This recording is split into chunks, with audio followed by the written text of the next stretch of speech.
জয়গুরু। যখন সৎসঙ্গ পাবনা আশ্রম গঠন হলো, বহু মানুষ ঠাকুরের কাছে আসতে শুরু করলো। তাদের প্রসাদের জন্য আনন্দবাজার প্রতিষ্ঠিত হলো।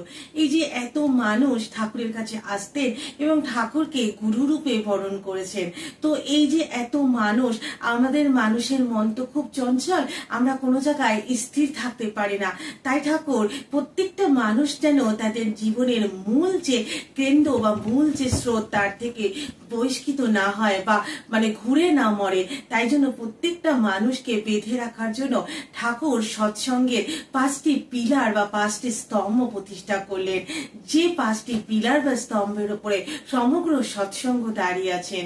এক কথায় যাকে আমরা ঠাকুরের পঞ্চনীতি বলে প্রচলন করি, যাজন, যজন, ইষ্টভীতি, সস্তানি, সদাচার।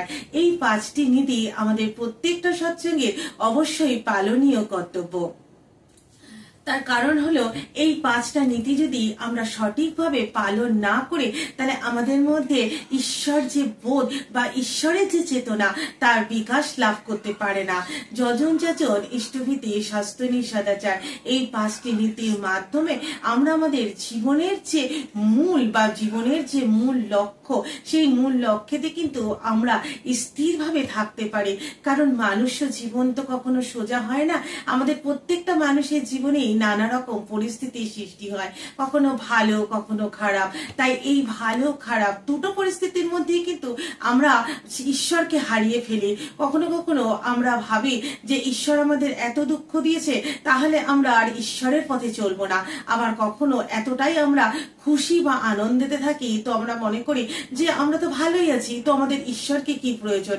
তাই দুঃখ এবং সুখ দুটোর মধ্যে কিন্তু আমরা ঈশ্বরকে হারিয়ে ফেলার ভয় থাকে। তাই কারণ ঠাকুর অনুকূলচন্দ্র, যিনি যার মূল উদ্দেশ্য ছিল মানুষ তৈরি করা, যিনি এক কথায় মানুষ তৈরির কারিগর ছিলেন, তাই মানুষকে তৈরি করার জন্য তিনি এই পঞ্চনীতির প্রবর্তন করলেন।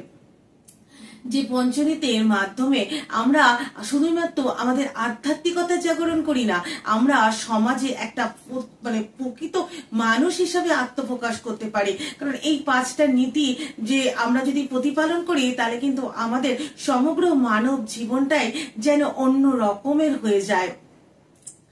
আমরা জানি যে সৎসঙ্গের যে রথ অবিরাম গতিতে এগিয়ে চলেছে। প্রত্যেকটা রথেরই কিন্তু 5টা চাকা থাকে, পিছনে 4টে আর সামনে 1টা। ঠিক সেরকমই সৎসঙ্গের এই যাজন, যজন, ইষ্টভীতি, সস্তানি, সদাচার, এই 5টি রথের চাকা, এই 5টি রথের চাকাকে যদি আমরা আমাদের জীবনে এগিয়ে নিয়ে যেতে পারি, আয়ত্ত করতে পারি, তাহলে কিন্তু আমাদের জীবন একটা মূল স্রোত থেকে কখনো বিচ্ছিন্ন হবে না এবং আমরা আমাদের জীবনের যে গতি বা জীবনের যে মূল স্রোত, সেখানেই থাকবো এবং ঈশ্বরকে মাথায় নিয়ে চলতে পারবো। তাই ঠাকুর সৎসঙ্গের এই 5টি স্তম্ভ বা পিলার গঠন করলেন, যা আমাদের যুগ যুগ ধরে প্রত্যেকটা মানুষকে জীবন পথে এগিয়ে যেতে সাহায্য করবে।